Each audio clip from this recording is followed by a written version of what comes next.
बड़ा हृष्ट पुष्ट बलिष्ठ जड़ भरत जी महाराज का शरीर। पालकी ढोने वाले कहारों ने कहा, ए बाबा इधर आओ। जड़ जी पास में चले गए। आगे वाले कहार ने अपने कंधे से पालकी उतार के जड़ भरत जी के कंधे पे धर दी। चलो। इतना बड़ा संत,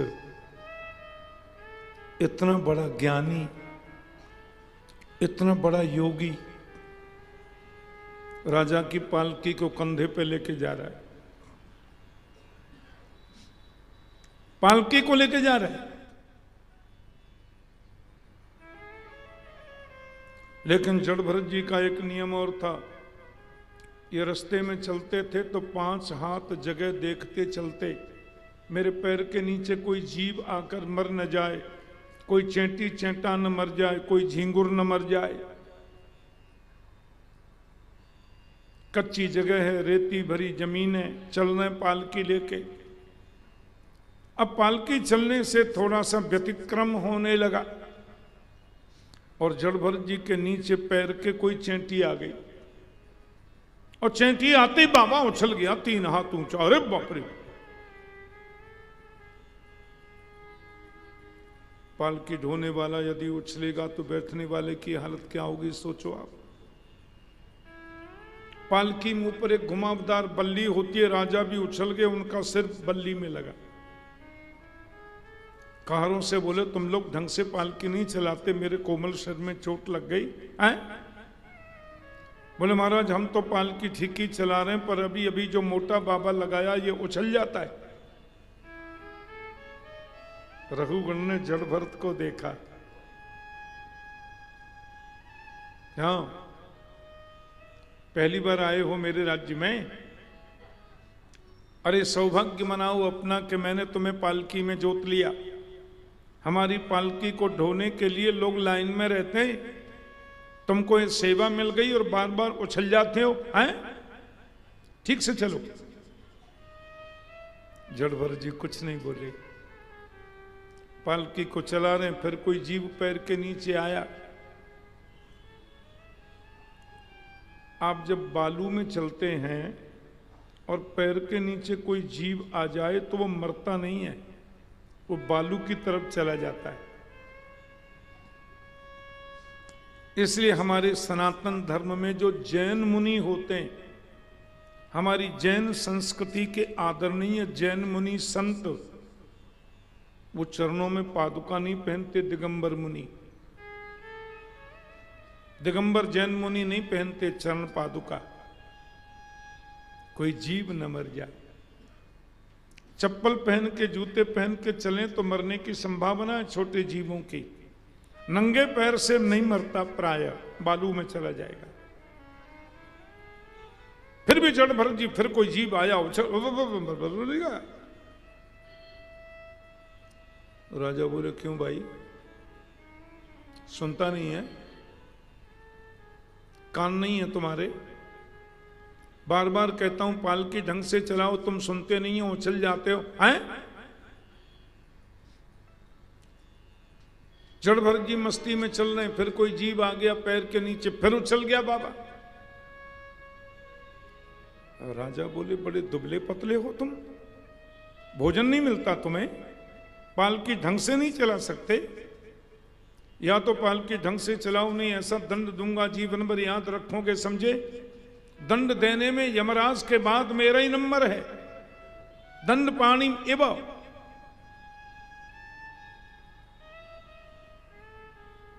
जड़ भरत जी कुछ नहीं बोले, फिर उछल गए।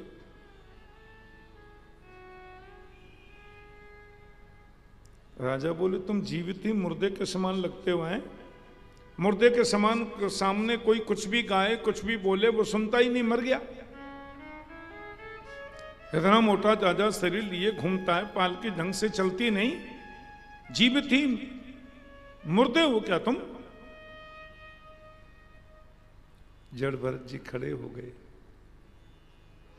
और मन में सोचा, आज यदि मैंने इस राजा को उपदेश नहीं किया तो ये तो मूर्ख का मूर्ख ही रह जाएगा।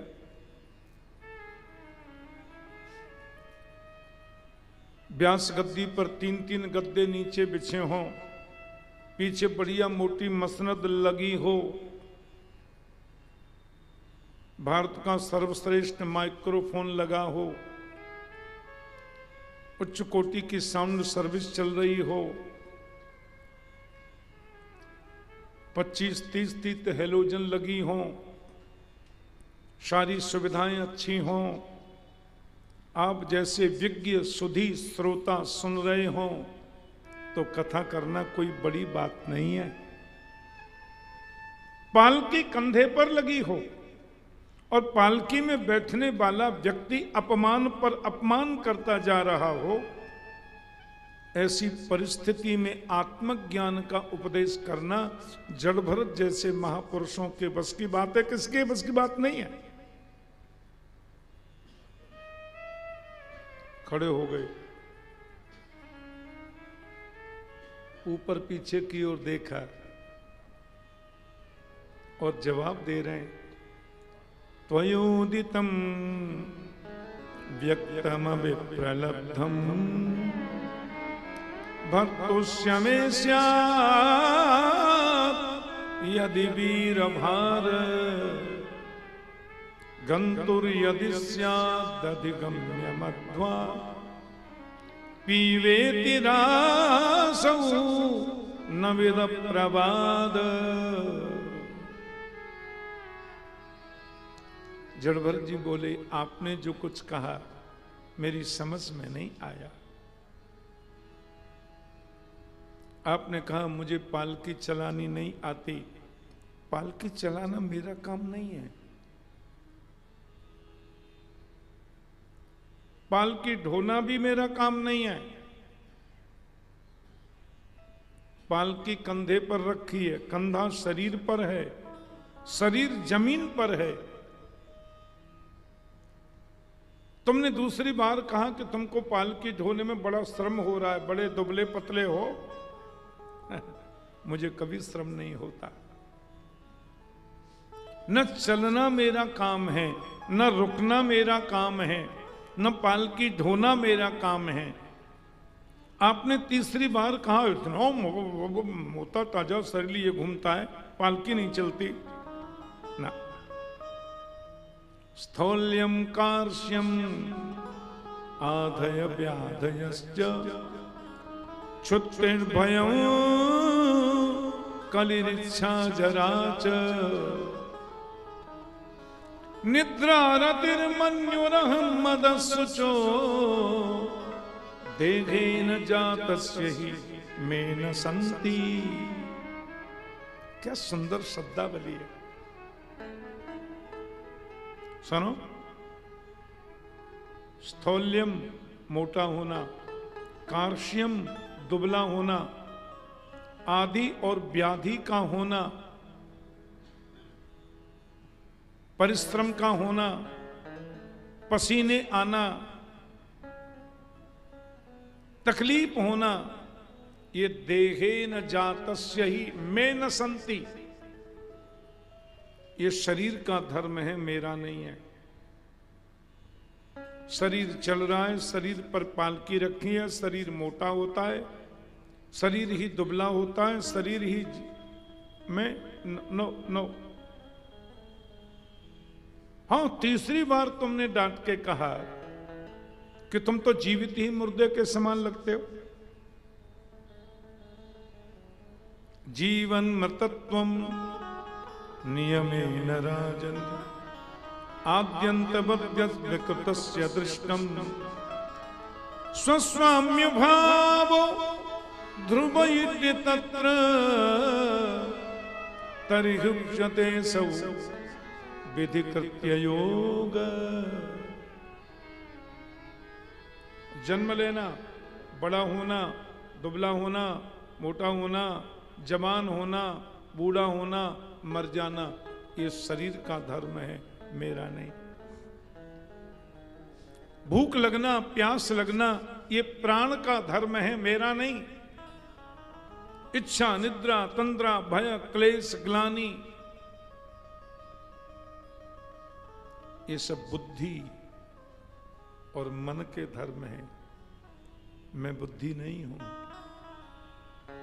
मैं मन नहीं हूं, मैं इंद्रिय नहीं हूं और शरीर तो बिल्कुल नहीं हूं।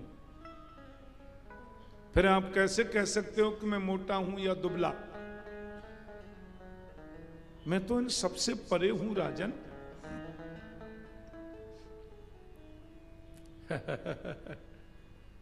तुमने एक बार डांटकर और कहा, करो मिते चिकित्साम, मैं तुम्हारी ऐसी चिकित्सा करूंगा जीवन भर याद रखोगे। क्या चिकित्सा करोगे मेरी राजन? जिसकी तुम चिकित्सा करोगे वो मैं हूं ही नहीं, और जो मैं हूं उसकी चिकित्सा कभी होती नहीं, क्योंकि मैं नित्य हूं, शुद्ध हूं, मुक्त हूं, चिन्मय हूं, शाश्वत हूं, अविनाशी हूं, क्योंकि मैं आत्मा हूं।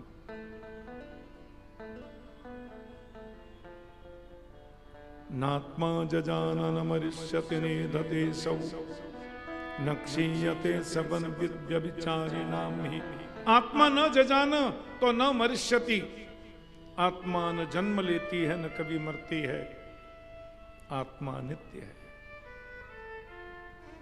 7 महीना के गर्भ के बच्चे की आत्मा जैसी होती है, वैसी ही आत्मा 95 के बूढ़े बाबा की होती है।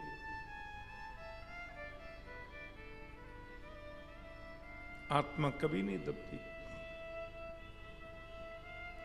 न कभी बदलती। क्या चिकित्सा करोगे?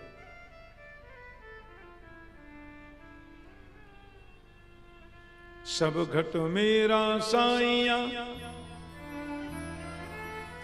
सब घट मेरा साइया, खाली घट नहीं कोई, और बलिहारी उन घटन की, जा घट पर घट हो। वो परमात्मा ही आत्मा के रूप में सब में बैठा है। नीचे 50 घड़ों में हमने पानी भर दिया, 50 घड़े में पानी भरा है। मैदान में 50 घड़े रख दिए। आप प्रत्येक घड़ा को देखो गौर से, आपको सूरज सब में दिखाई देगा। जल में, घड़े में भरे हुए जल में सूरज की प्रतिबिंब दिखाई देंगे। सूरज एक ही है, करोड़ों नहीं है। ऐसे ही बहुत दिव्य परमात्मा शरीर रूपी घड़े में, कर्म रूपी पानी में प्रतिबिंबित हो रहा है, अलग अलग दिखाई दे रहा है, पर वो एक ही है। और जो तुम हो सो मैं हूं, जो मैं हूं वो तुम हो। अंतर क्या है? रहुगुण को बाप रे,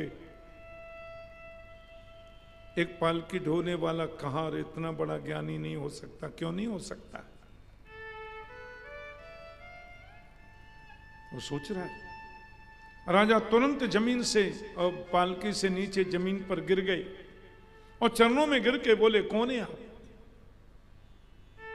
कस्तुम निगूढ़ सर सिद्धिजानाम विमर्श सूत्रम कतमोपधूत, कस्यासि कुत्रत्यह्यापि कस्मात् क्षेमाय निश्चोदति नोत शुक्ल। अपना परिचय दीजिए, आप कौन हैं? भगवान वेदव्यास हैं आप, के सुखदेव जी हैं आप? कहीं ऐसा तो नहीं कि जिनके यहां कथा सुनने जा रहा हूं मैं, वो कपिल भगवान ही इस रूप में आ गए हों? परिचय दीजिए। और विभर्ष सूत्रम कतमोपधूत, आपने जनेऊ धारण कर रखा है, ये बात तो कंफर्म हो गई कि आप कोई विप्रकुल भूषण है। बहुत बड़ी गलती हो गई, आई एम सॉरी।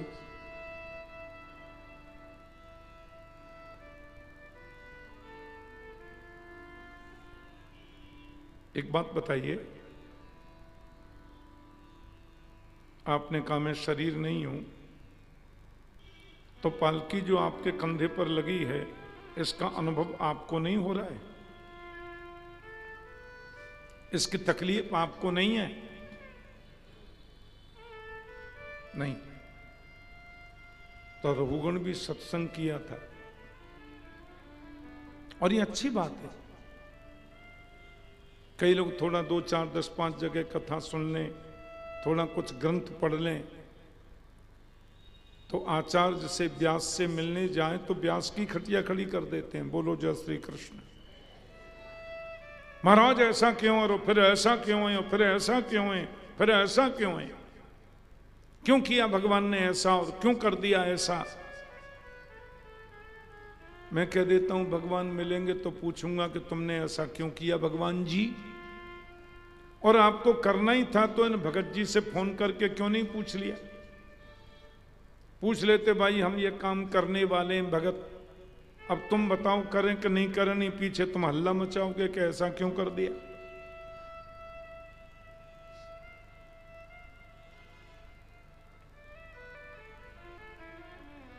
राजा बोले एक बात बताइए, हमने चूल्हे में अग्नि जलाई,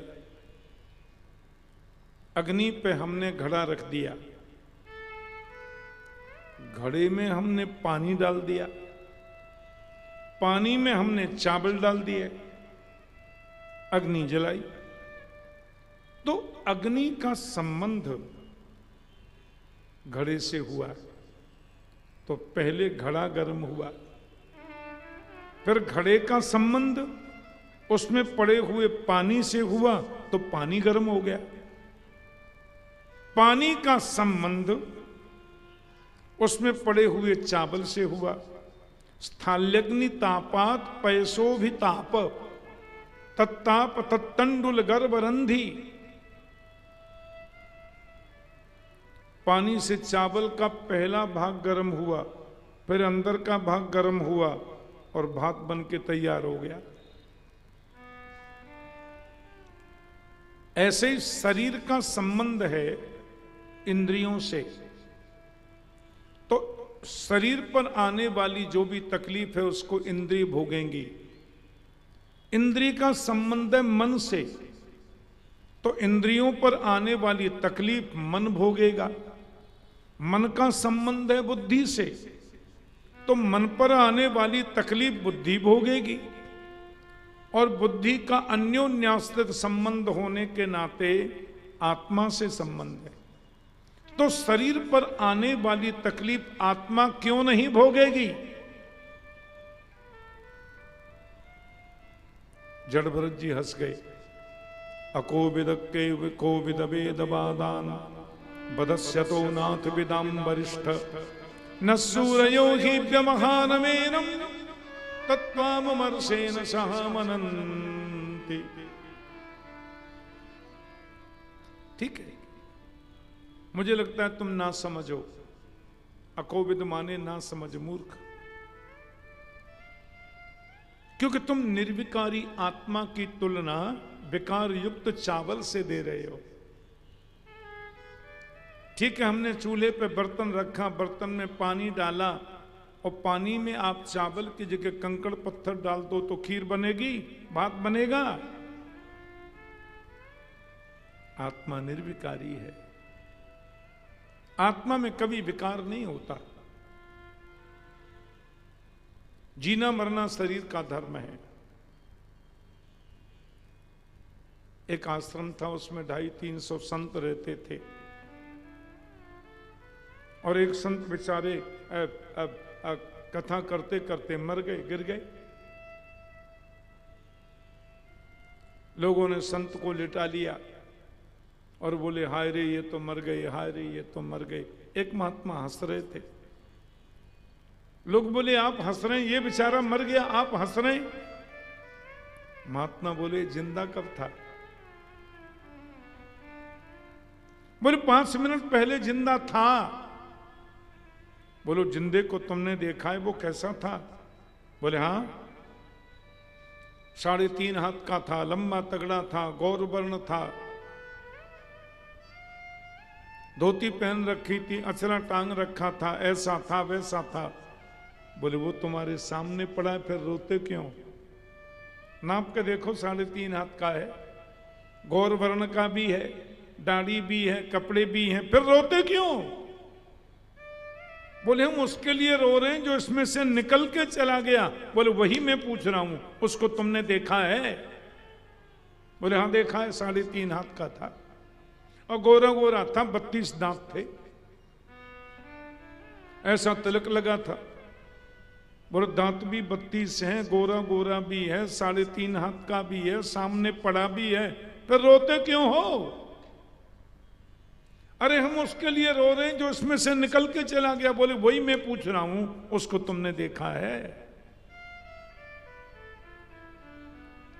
1000 प्रयास करके भी तुम नहीं बता सकते कि वो कौन है,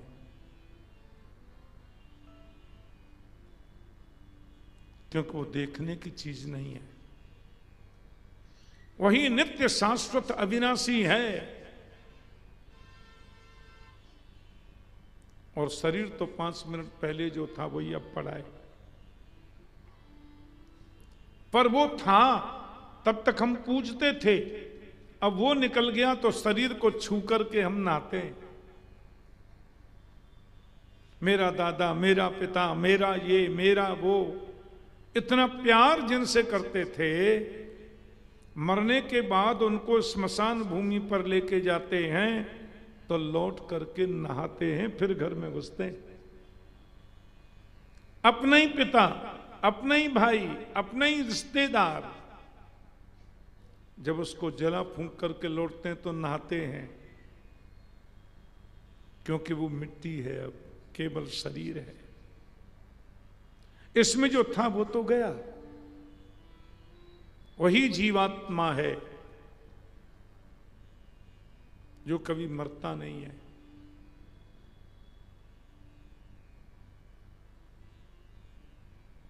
एकांत में बैठ करके चिंतन करो रोज, मैं आत्मा, मैं आत्मा, मैं अविनाशी। चिंतन करते करते मन जब केंद्रित हो जाएगा आत्मा पर, तुम्हारा भटकाव खत्म हो जाएगा और तुम जीवित ही मुक्त हो जाओगे। राजा रघुगण चरणों में गिर पड़ा, आई एम सॉरी। महाराज जी बताओ ये आत्मज्ञान मुझे कैसे होगा? बोले रघुगण तपसा न जाति, न चेज्जया निर्वपणा गृहात्मा, न छंदसा नैव जलाग्नि सूर्ये, बिना महत्पादर जो विषेकम।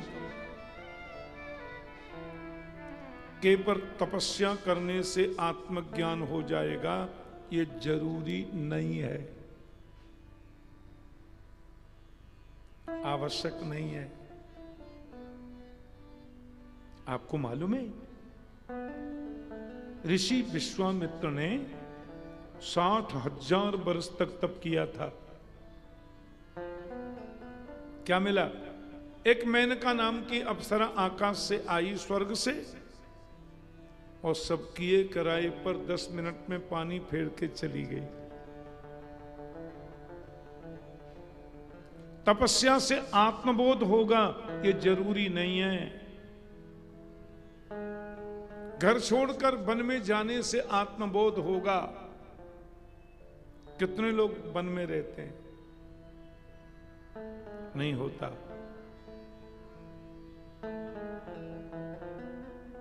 छंदस शास्त्रों को पढ़ने से, अग्नि तापने से, कंठ पर पानी में खड़े होकर माला जपने से भी आत्मबोध नहीं होता। तो कैसे होगा? बोले बिना महत पादर जो विषेकम। जब तक महापुरुषों के चरणों की धूली माथे से नहीं लगाओगे, जब सत्संग नहीं करोगे। अहम पुरा भरतो नाम राजा, विमुक्त दृष्ट श्रुत संग बंध, आराधनम भगवत ईह मानो, मृगो भवम मृग संगाब्धतार्थ। मैं पहले भरत नाम का राजा था, इतना बड़ा चक्रवर्ती सम्राट, वैराग्य आ गया, सब छोड़ करके मैं वन को चला गया, पत्नी बच्चे परिवार प्रियजन सब छोड़ दिए, लेकिन मृगो भवम मृग संगात हतार्थ, एक मृग का संग करने से मैं भी मृग बन गया, मैं मृग हो गया। कि सामाम स्मृति ही मृग देहे की राजन कृष्णार्चन प्रभवानो जहाती। हिरण बनने के बाद भी मेरी स्मृति नष्ट नहीं हुई और अद्यापि नो जहाती, आज भी नष्ट नहीं हुई। ये नाम जप का और सत्संग का प्रभाव है।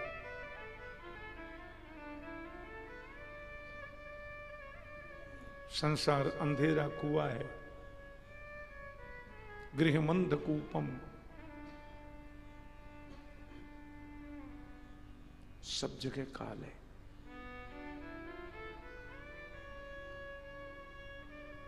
मैं कथा कर रहा हूं,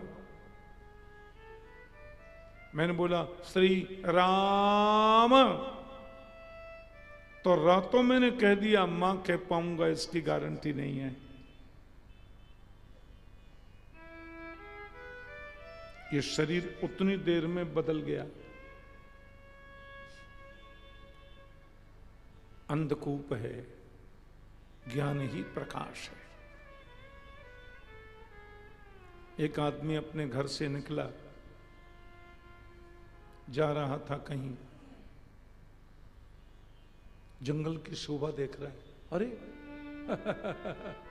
इतना प्यारा ये वृक्ष, ये आम के फल लगे, सामने बगीचा देखो गेंदा के फूल खिल रहे हैं, उधर देखो तो ईख का खेत है, गन्ने का, जंगल की शोभा देख रहा है।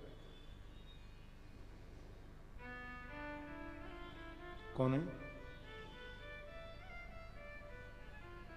ज्यादा गौर से देखा तो झाड़ी में से बब्बर शेर निकल के आ रहा है। बब्बर शेर को देखते ही वो तो डर गया, अरे अरे अरे, अरे खा जाएगा, कहां जाऊं, कैसे बचूं। बगल में कोई बहुत बड़ा कुआं था और कुएं के किनारे पीपल का बहुत बड़ा पेड़ खड़ा था, पीपल का। अब शेर इधर ही आ रहा है, शेर के डर से आदमी पीपल की डाली को पकड़ा, नीचे तक लटकी थी कुआं में डाली, एक डाली पकड़कर ये कुएं में लटक गया। शेर बड़े आराम से आ गया, कुएं के द्वार पर खड़ा हो गया।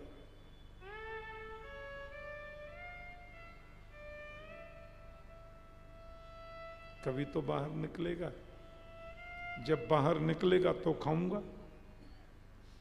अब शेर वो डाली पकड़ करके यदि लटके तो नीचे गिर जाएगा, मर जाएगा। शेर खड़ा है, देख रहा, कभी तो आएगा। इस आदमी ने डाली को कस के पकड़ रखा है, लटका हुआ है कुएं में खड़ा रहे, हम आएंगे ही नहीं। हमने भी माता जी का दूध पिया है, 4, 5, 6, 10 घंटे तो लटके रहेंगे। फिर उस व्यक्ति के मन में एक भाव जगा, क्यों भैया, जिस डाली को पकड़ करके हम कुएं में लटके हुए हैं, ये जानकारी तो हमें होनी चाहिए कुआं में पानी कितना है। मान लो हाथ छूट गया, हम कुआं में गिर गए तो मर जाएंगे, कितना पानी है ये तो पता करो। डाली पकड़ रखी है उसने, नीचे की ओर देखा तो कुएं में एक बूंद भी पानी नहीं है, पर एक अजगर सांप बैठा है नीचे।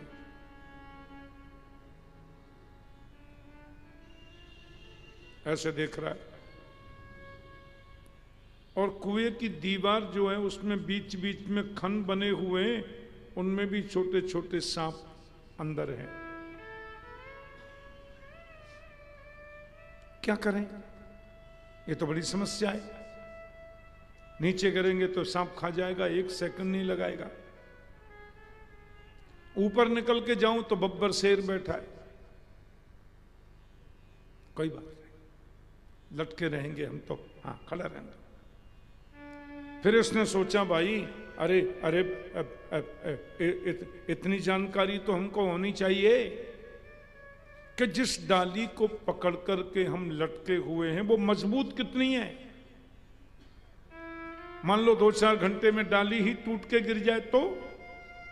अब उसने डाली की जड़ पे ऊपर की ओर देखा तो डाली की जड़ में 2 चूहे बैठे, एक काला चूहा, एक सफेद चूहा, और दोनों उस डाली को काट रहे हैं। चूहा चलाता बड़ा तेज है, मुंह, दांत बड़े पैने होते हैं उसके।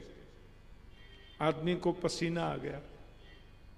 ऊपर जाऊं तो शेर खाए, नीचे जाऊं तो सांप, अजगर सांप खाए, और कहीं नहीं जाऊं तो डाली तो टूटेगी क्योंकि चूहे दोनों काट रहे हैं।